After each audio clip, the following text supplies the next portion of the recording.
আসসালামু আলাইকুম রহমতুল্লাহ। জীবনে এমন কিছু বিষয় আছে যেগুলো কখনো কারোর সাথে শেয়ার না করাই উত্তম। আজ তিনটি বিষয়ে কথা বলবো যেগুলো আমরা ভুলেও কারোর সাথে কখনো শেয়ার করব না। প্রথমত, আপনার ব্যক্তিগত দুর্বলতা।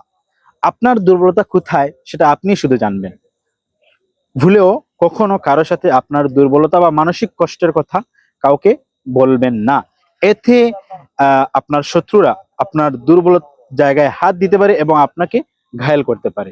দ্বিতীয়ত বলবো যে আপনার আর্থিক অবস্থা কাউকে ভুলেও শেয়ার করবেন না। আপনার আয় ব্যয়, আপনার ঋণ, আপনার প্রজেক্ট, আপনার হিসাব, কোনো এসব আপনার পার্সোনাল বিষয়, এগুলো কখনো আপনি কারোর সাথেই শেয়ার করবেন না। এতে আপনি ক্ষতির সম্মুখীন হতে পারেন। 3 নম্বর যে বিষয়ে কথা বলবো সেটা হচ্ছে আপনার ফিউচার প্ল্যান বা ভবিষ্যৎ পরিকল্পনা। আপনার ভবিষ্যৎ পরিকল্পনা কি? আপনার সামনে কি কি পরিকল্পনা করছেন, কি কি কাজ নিয়ে আসছেন, এগুলো একান্তই আপনার মধ্যে থাকবে।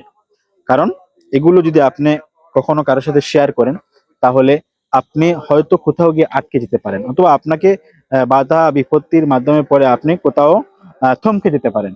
এই জন্য ভুলেও আপনার ভবিষ্যৎ পরিকল্পনা, আপনার ব্যবসা বাণিজ্য প্রজেক্ট, আপনার আইডিয়া, কোনো কিছুই আপনি কারোর সাথে শেয়ার না করাই ভালো।